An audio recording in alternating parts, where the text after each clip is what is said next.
I came for Easter, but my dad said, don't interfere with a real family spending time together.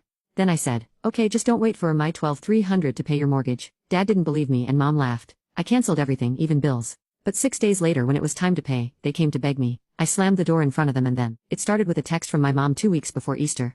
Something generic like, hope you're doing well. Let us know if you're coming down for Easter this year. No warmth, no real curiosity, just obligation. I almost ignored it. Almost. But for some reason I thought maybe, just maybe, things might be different this time.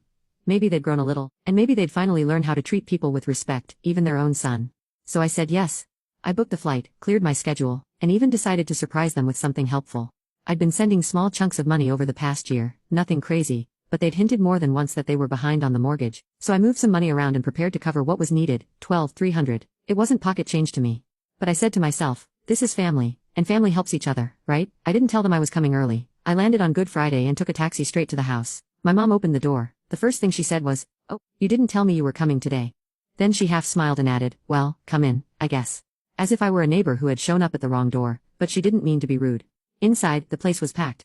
My dad had gathered some of his cousins and some of those weird family friends who always cling to holiday meals like they were owed a seat at the table. I went out to say hello.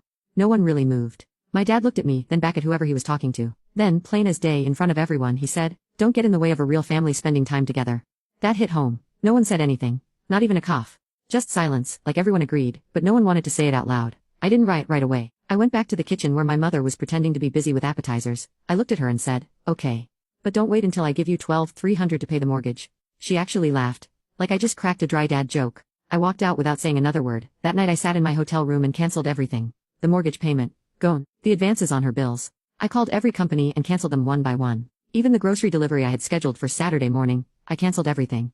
It felt cold. It felt good. Easter Sunday came. I stayed at my hotel. I watched a movie, had room service, and ignored every notification from the group chat where they were posting pictures of the family dinner. No one mentioned that I wasn't there. Not even once. Then, 6 days later, on the due date, I got a knock on the door. It was them. My parents. No phone call, no message, just standing there in the hotel like nothing had happened. My dad looked exhausted. My mom had that desperate cheerfulness people have when they know they screwed up but don't want to admit it yet. He asked if I had sent the money. I didn't answer.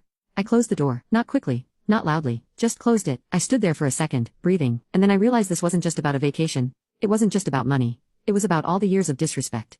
About acting like I owed them something just because I made it. Like my success was theirs to cash in on. But my presence wasn't worth the space it took up. I thought that was the end of it. I was wrong. That was just a match. The fire hadn't even started. The next morning I woke up to 6 missed calls from my mother and 4 from my father. The last voicemail was the one that stuck with me. My dad, trying to sound calm but clearly nervous, said, we're in mid of a situation, Luke. We need to talk. Don't be immature. Immature. I played it 3 times just to make sure I heard him right.